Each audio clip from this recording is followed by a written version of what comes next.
Alors, Monsieur le Président, on le sait, élaborer ce PRPGD sans les moyens alloués au transfert de compétences, c'est une tâche difficile et nous ne pouvons que rendre hommage au travail réalisé.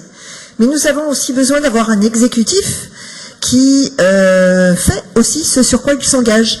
Et utiliser des bouteilles d'eau plastique alors même que vous nous avez livré des gourdes, eh bien c'est pas très exemplaire, je dois vous le faire remarquer. Bref, cette petite pichenette étant passée, on sait aussi que la position de l'État ne va pas dans le sens d'objectifs de réduction fixés par la loi. Et que la prolongation d'exploitation de la Roche-la-Molière, comme on vient de l'évoquer, en est l'illustration. 17% des émissions de méthane sont liées aux installations de stockage. Et ce gaz a un impact 25 fois plus important que le CO2. On voit bien que les industriels sont plus enclins à protéger leur compte de résultats que le climat et la survie même de l'humanité. Alors, prenons-en acte. Les déchets sont la face cachée d'un modèle de consommation qui n'est plus tenable. Incinérer en France, c'est l'équivalent de 3,2 millions de véhicules par an et ces émissions de CO2 ne sont pas comptabilisées. 97% des tonnes de déchets que nous transportons le sont en camion. Vous le savez, les solutions les plus efficaces pour traiter les déchets, c'est de ne pas en produire et de promouvoir la prévention.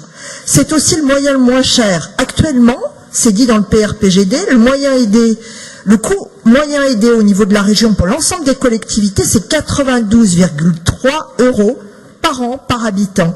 Près de 800 millions d'euros par an, c'est près de 20% du budget de la région qui est consacré au traitement des déchets. Et qu'aurons-nous obtenu au regard de ces dépenses? Simplement 2% des énergies produites dans la région. Dans un incinérateur, il faut 5 à 7 tonnes de déchets pour une tonne de fioul. Et le résultat, ce sont des milliers de molécules polluantes qui ne sont pas mesurées à la sortie des cheminées d'incinération. Mais celle-ci augmente l'incidence des cancers dans ces zones. On peut continuer à faire l'autruche et se dire qu'il faut bien continuer à répondre aux besoins des présents. Mais il faudra bien veiller à ne pas compromettre la capacité des générations futures à répondre aux leurs.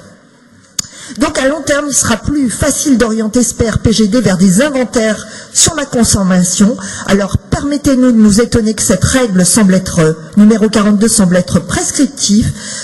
Elle se contente cependant de respecter uniquement une hiérarchie des déchets votée il y a 11 ans. Il nous faut orienter nos politiques sur la prévention, le réemploi, la réparation et la substitution des matières issues d'énergie fossile. Vous vous répondrez peut-être que telle est votre intention, alors inscrivez-la clairement dans les règles et orientez l'un de vos appels à projets sur la réduction et la substitution des matières et matériaux issus des énergies fossiles. Merci, je vous remercie. Madame Grébert, président Fournier.